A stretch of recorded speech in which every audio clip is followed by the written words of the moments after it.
अस्सलाम वालेकुम 9 क्लास। क्या हाल चाल है बच्चों आप लोगों के। I am your chemistry teacher sir Abbas. और आज हमारा लेक्चर नंबर 1 है और हमने चैप्टर 1 का सेकंड हाफ स्टार्ट करना है।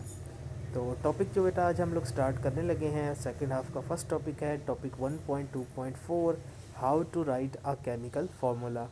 तो बच्चों जल्दी से शाबाश अपनी बुक्स ओपन कर लें ताकि हम आज का टॉपिक स्टार्ट कर सकें।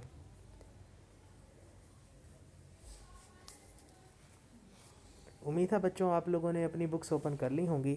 तो आज का टॉपिक स्टार्ट करते हैं। टॉपिक है हमारा how to write a chemical formula. तो इसको पढ़ने से पहले सबसे पहले आपको पता होना चाहिए कि केमिकल फार्मूला होता क्या है। देखिए लास्ट टाइम हम लोगों ने पढ़ा था सिंबल। सिंबल क्या था कि एलिमेंट्स को रिप्रेजेंट करने के लिए हम अल्फ़ाबेट्स का इस्तेमाल करते हैं। ठीक है, तो उन अल्फ़ाबेट्स जो जो अल्फ़ाबेट्स आपके एलिमेंट को रिप्रेजेंट कर रही होती है, एलिमेंट के बारे में बता रही होती है, जैसे यहाँ पे जैसे लिखा हुआ देखें Na for sodium and Cl for chlorine. तो ये हमारे पास क्या है, सिंबल्स हैं।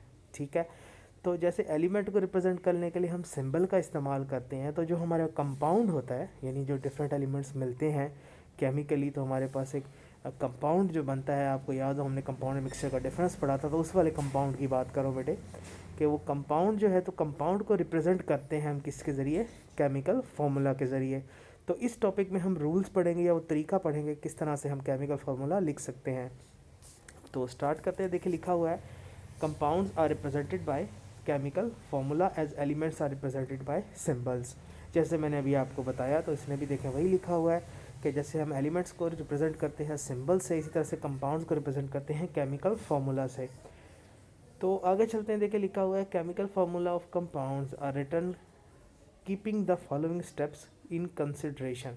कहता है कि जब आप केमिकल फार्मूला लिखते हैं कंपाउंड्स का, तो नीचे वाले जो पॉइंट्स हैं उनको आपने कंसिडर करना है, उनको नज़र में रखना है और फिर आपने उसको लिखना है।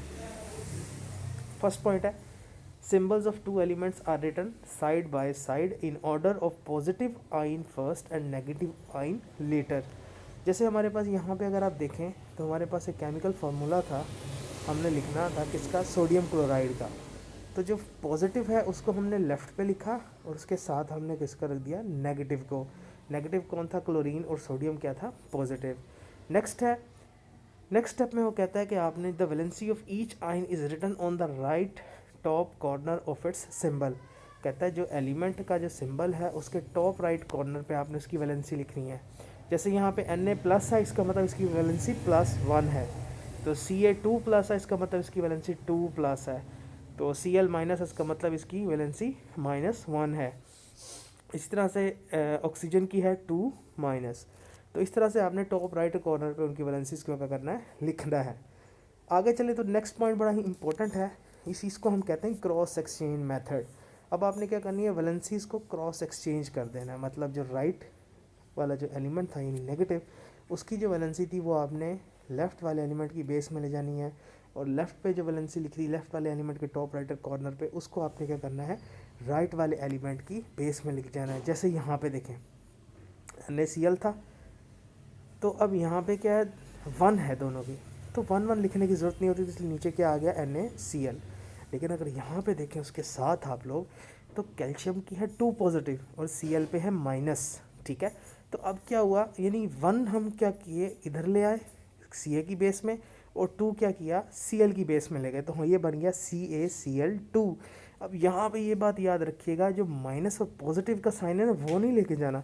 जो वैलेंसी का नंबर है, जस्ट नंबर को आपने लेके जाना है दूसरे की बेस पे। ठीक है, आगे एक और एग्जांपल दी हुई है उन्होंने, यहाँ पे कैल्शियम का 2 पॉजिटिव था, ऑक्सीजन का 2 नेगेटिव था, तो सेम वैलेंसीज है, तो नीचे हमने नहीं लिखा। तो याद रखें जो सेम वैलेंसी है वो ऑफसेट हो जाती है, ख़त्म हो जाती है। ठीक है, तो नेक्स्ट पॉइंट देखें वही है, if the valencies are same they are offset and are not written in the chemical formula, but if they are different they are indicated as such as the same position. For example, in case of sodium chloride both the valencies are offset and the formula is written as NaCl। कहता है अगर same valencies है तो उसको नहीं लिखेंगे। जैसे NaCl में आपने देखें 1 1 थी तो लिखने की ज़रूरत नहीं है, कुछ नहीं लिखा तो 1 है। ठीक है, whereas calcium chloride is represented by chemical formula CaCl2। लेकिन यहाँ पे कैल्शियम की 2 थी तो 2 हमने Cl के नीचे लिख दिया, लेकिन Cl की 1 थी तो हमने कैल्शियम के नीचे नहीं लिखा। ठीक है जी, तो उसके बाद आता है हमारा लास्ट पॉइंट, ये थोड़ा सा डिफ़िकल्ट है, 4 वाला पॉइंट आपने पूरा करना है। लास्ट वाला पॉइंट देखें, इफ़ एन आइन इज़ अ कम्बिनेशन ऑफ 2 और मोर atoms which is called radical. ठीक है, कहता है अगर आपके पास देखो ना, यहाँ पे जो था जैसे Na है प्लस सी, एक आइन, एक एटम का आइन है, ठीक है, इसमें एक ही एलिमेंट है, Cl है एक ही एलिमेंट। लेकिन अब हमारे पास क्या होता है, कुछ एटम्स या कुछ आइंस ऐसे होते हैं जिसमें एक से ज़्यादा एलिमेंट्स के एटम्स मौजूद होते हैं, उसको हम क्या कहते हैं, रेडिकल कहते हैं। तो ये डेफिनेशन है सबसे पहले तो रेडिकल की। ठीक है, उसके बाद आगे जाके हम पढ़ेंगे फ्री रेडिकल, तो वो अलग चीज़ है, लेकिन रेडिकल की डेफिनेशन आप यहाँ से कर लेनी है। ठीक है, जैसे इन्होंने एग्जांपल दिया है SO4 2 नेगेटिव। ठीक है, SO4 2 नेगेटिव, इसका नाम है सल्फेट, सल्फेट आइन है ये। ठीक है, आपको याद हो तो सिंबल और वैलेंसी और उनके हमने वहाँ पे नाम पढ़े थे। ठीक है, तो वहाँ पे हमने ये पढ़ा भी था सल्फेट और सल्फाइट। ठीक है, तो सल्फेट में देखें S है यानी सल्फ़र है और ऑक्सीजन है, लेकिन ये दोनों मिलके एक आइन बना रहे हैं। ठीक है, तो यहाँ पे क्या होता है, यहाँ पे जो हम वैलेंसी काउंट करेंगे वो पूरे जो है इस रेडिकल की वैलेंसी को काउंट करेंगे। ठीक है, फॉर एग्जांपल हम देखें, नीचे उन्होंने एग्जांपल दिया है, देखो नीचे अगर आप देखें Al2SO4 ब्रैकेट क्लोज और नीचे 3। ठीक है, तो एल्यूमिनियम की 3 थी, SO4 की 2 थी, 2 हम एल्यूमिनियम के नीचे ले गए। ठीक है, अब एल्यूमिनियम की जो 3 थी वो हमने कैसे लिखी है, SO4, क्योंकि दोनों का एक है तो इसलिए हमें ब्रैकेट लगानी पड़ेगी, फिर उसके साथ लिखेंगे। ठीक है जी, तो इसको रीड आउट कर लेते हैं। देखिए लिखा हुआ है, अच्छा ये हो गया। फॉर एग्जांपल PO4 3 नेगेटिव, ये किसकी है, फॉस्फेट है, ये फॉस्फेट का रेडिकल है। कहता है then the net charge represent the valency of the radical, कहता है जो टोटल चार्ज है वो रेडिकल के वैलेंसी को बता रहा होता है। The chemical formula in such a compound is written as explained in point number 3 and 4, writing the negative radical within the parenthesis. Parenthesis कहते हैं स्मॉल ब्रैकेट्स को। ठीक है, तो वो कहता है कि इसको भी आपने वैसे ही लिखना है जो हमने पॉइंट नंबर 3 और 4 में बात की, पहले पॉजिटिव फिर नेगेटिव, उनके वैलेंसीज को क्रॉस एक्सचेंज कर देना है। कहता है लेकिन जो नेगेटिव रेडिकल है लाइक SO4 2 नेगेटिव था, उसको हमने स्मॉल ब्रैकेट्स के अंदर लिख दिया। ठीक है, उसके बाद उन्होंने एक और एग्जांपल दिया है CaPO4 की।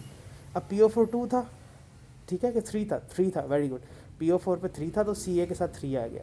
अब Ca का क्या आ गया, PO4 के साथ 2 आ गया। अब PO4 को हमने ब्रैकेट्स में लगाना है। ठीक है, तो इस तरह से हम क्या करते हैं, एक केमिकल फार्मूला को लिखते हैं। उम्मीद है बेटे आप लोगों को कुछ समझ आ गया होगा लेक्चर। अगर आप लोगों को कोई चीज़ समझ नहीं आई तो आप मुझे मैसेज करके पूछ सकते हैं। अपना बहुत सा ख्याल रखिएगा, और जो हमारा लेक्चर नंबर 2 होगा बेटे, उसमें हम पढ़ेंगे सिग्निफिकेंस ऑफ केमिकल फार्मूला। अल्लाह हाफिज़।